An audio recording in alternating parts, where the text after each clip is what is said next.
All right, and good morning. We got the fire going, warming up out here.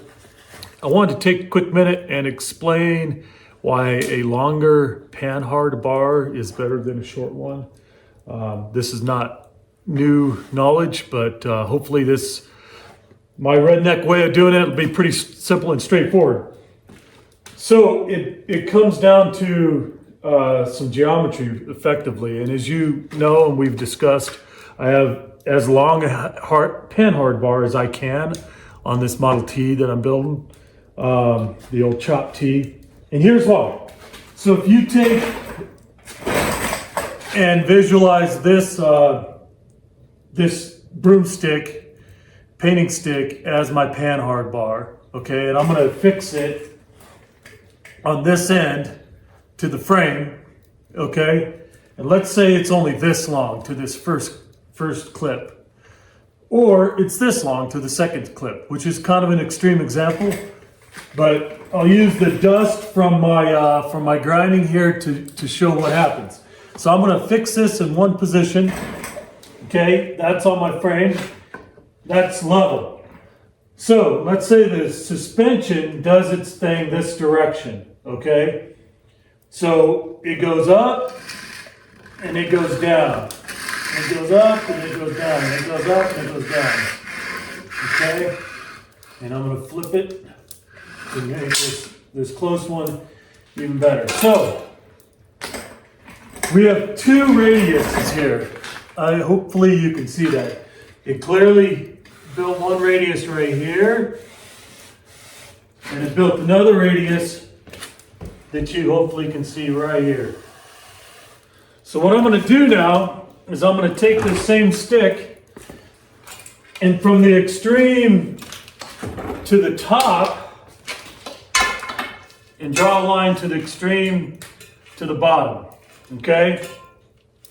And with that I can just simply, I can do it with my finger, but I'll make a nice straight line here. Okay? And I'll do the same over here with this one, from the extreme top to the extreme bottom. Okay?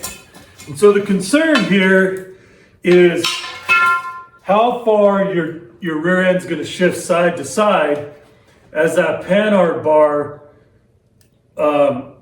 moves with the suspension, right? You go over a bump and it goes up and down with the suspension. In this long one, in the longer Panhard bar, it moved from right here to right here. In this one, it moved from the inside right here to right here. So, that's the lateral movement of your rear end. All right? So I'll take my square, I'll square it up. In the case of the longer Panhard bar, it moved 3/4 of an inch.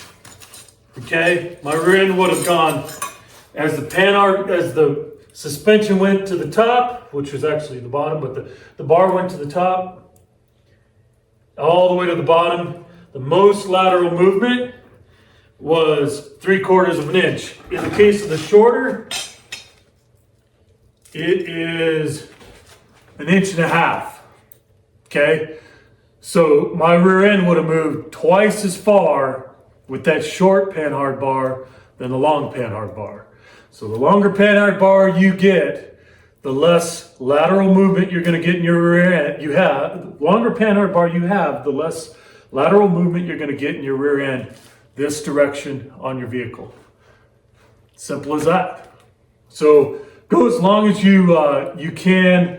It also helps all your suspension move more fluidly, etc., etc. But there you go. That's the reason for a longer Panhard bar rather than a short one, in simple redneck, in grinding dust terms. Thanks.